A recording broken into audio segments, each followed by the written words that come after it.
Hello students, welcome to Uma Maths, class 10 Samacheer syllabus, chapter 3, Algebra square root. Exercise 3.8, 3.7ல நமக்கு either monomial இருந்துச்சு இல்லைனா binomial power 2, quadratic இருந்துச்சு power 2 இருந்தது. So நம்ம factorize, splitting the middle term போட்டோம். But இது எல்லாமே power 4, degree of the polynomial or expression is 4 இருக்கு. அதனால் இதுக்கு long division போட போறோம். ஸோ இதுக்கு முதல்ல போட ஆரம்பிக்கிறதுக்கு முன்னாடி என்ன செக் பண்ணணும்னா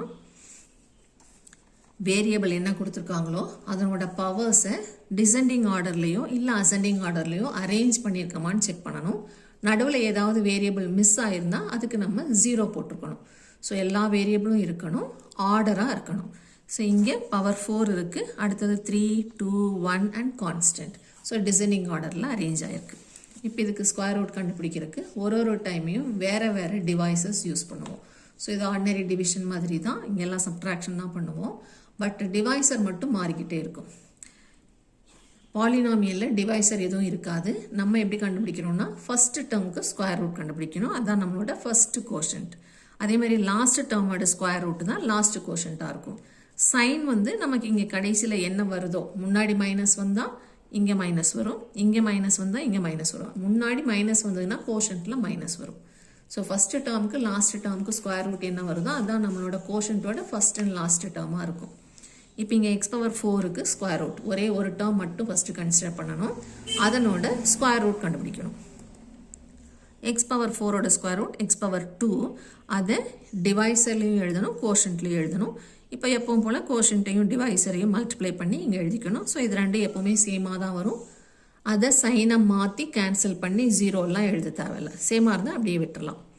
ஆர்டினரி டிவிஷனில் நம்ம ஒரு டேர்ம் தான் பிரிங் டவுன் பண்ணுவோம். பட் இங்கே ஸ்கொயர் ரூட்டில் ரெண்டு டேர்மை பிரிங் டவுன் பண்ணணும். ஸோ அடுத்த 2 டேர்ம்ஸையும் பிரிங் டவுன் பண்ணியிருக்கோம்.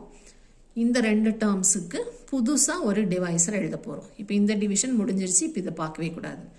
இப்போ இந்த டிவைசர் எப்படி கண்டுபிடிக்கிறோம்னா இங்கே இருக்கிற கோஷன்ட் இது ஒன்று தான் இப்போ நம்ம எழுதியிருக்கோம், அதை இன்ட்டு 2 போடணும். ஸோ கோஎஃபிஷியண்ட்டை மட்டும்தான் மல்டிப்ளை பண்ணுறோம், வேரியபிளோ அதனோட பவரோ எதுவும் சேஞ்ச் ஆகாது. என்ன கோஎஃபிஷியண்ட்டோ அதுக்கு இன்ட்டு 2 போட்டால் 2 × x², 2x². இது ஃபஸ்ட்டு டிவைசர். இதுக்கு பக்கத்தில் இன்னொரு டிவைசர் எழுதணும். அது எப்படி எழுதணும்னா இங்கே பிரிங் டவுன் பண்ண 2 டேர்மில் இருக்கிற ஃபர்ஸ்ட் டேர்மையும் வெளியே இருக்கிற ஃபர்ஸ்ட் டேர்மையும் உள்ள பை வெளியே ரெண்டையும் டிவைட் பண்ணணும். ஸோ டிவைட் பண்ணோன்னா இங்கே மைனஸ் இருக்கிறனால முன்னாடி மைனஸ் வந்தால் இங்கேயும் மைனஸ் போட்டுக்கணும். இப்போ இங்கே என்ன எழுத போகிறோமோ அதே தான் இங்கே எழுதணும். 2 இடத்துலையும் ஒரே நம்பர் தான் நம்ம எழுத போகிறோம், இங்கே வேறு அங்கே வேறெல்லாம் எழுதக்கூடாது. ஸோ அந்த எழுதுகிற நம்பர் எப்படி இருக்கணும்னா இந்த ஃபஸ்ட்டு டேர்ம் இந்த ஃபஸ்ட்டு டேர்மை டிவைட் பண்ணி என்ன வருதோ அதை எழுதணும். டிவைட் பண்ணால் -6x வருது. ஸோ இங்கேயும் -6x போடணும், இங்கேயும் -6x போடணும். இப்போ இதையும் ஃபஸ்ட்டையும் மல்டிப்ளை புதுசாக இப்போ என்ன கோஷன்ட் எழுதினமோ அதை இந்த 2 டேர்ம்லையும் மல்டிப்ளை பண்ணி இங்கே போடணும். அதில் ஃபஸ்ட்டு டேர்மை மல்டிப்ளை பண்ணால் இங்கே இருக்கிற அதே ஃபஸ்ட்டு டேர்ம் தான் வரும். ஸோ அதை அப்படியே காப்பி பண்ணிக்கலாம். இதையும் இப்போ செகண்ட் டேர்மையும் மல்டிப்ளை பண்ணணும். So minus into minus plus 6 6 are 36, x into x, x². இங்கே மட்டும்தான் நம்ம சைன் சேஞ்ச் பண்ணுறோம், வேறு எந்த இடத்துலையும் பண்ண தேவையில்லை. ஏன்னா மேலே என்ன இருக்கோ அதே சைன் தான் நமக்கு கீழே இருக்கும். அப்படியே இருந்ததுன்னா நம்ம சைன் சேஞ்ச் பண்ணும்போது ஆட்டோமேட்டிக்காக கேன்சல் ஆகிடும். ஸோ இந்த ஒரு இடத்துல மட்டும் மாற்றணும், ஞாபகம் வச்சுட்டா தான் உங்களுக்கு பின்னாடி வர சம்ஸுக்கு இதை மாற்றி ஏபிஎல்லாம் எழுதும்போது தப்பாக எழுதாமல் இருப்பீங்க. இங்கே மட்டும் மாற்றிட்டா 42 - 36 6, வேரியபிள் மாறாது. இது ரெண்டும் அப்படியே பிரேக் டவுன் பண்ணியிருக்கோம்.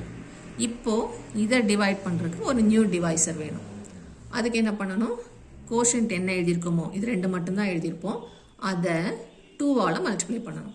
ஸோ 2ஆல் மல்டிப்ளை பண்ணல கோஎஃபிஷியன்ட் மட்டும்தான் மாறும், வேரியபிளில் சேஞ்ச் இருக்காது. அப்போ இது 2x², இது 2 6 are -12x. So 2x² - 12x. இப்போ இங்கே ஒரு நம்பர் எழுத போகிறோம், அதே நம்பர் தான் இங்கே எழுதணும். 2 இடத்துலையும் ஒரே நம்பர் தான்.